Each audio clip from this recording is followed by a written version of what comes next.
before my co-pilot died. I think I inherited his humor. I needed to laugh.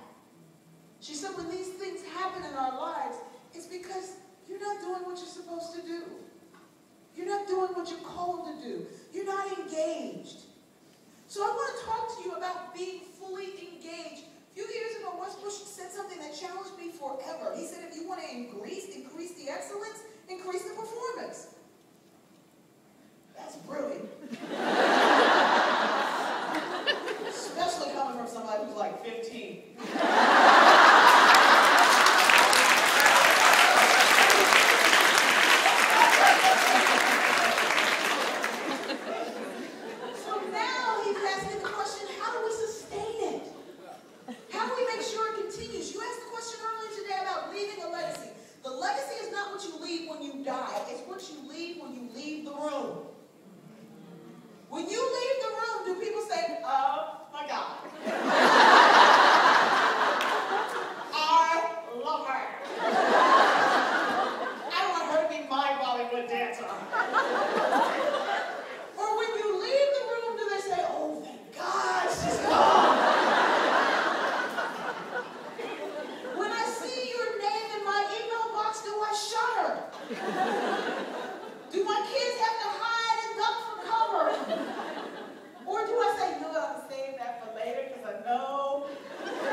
And those of you who are parents know that you go to work to get away from those children.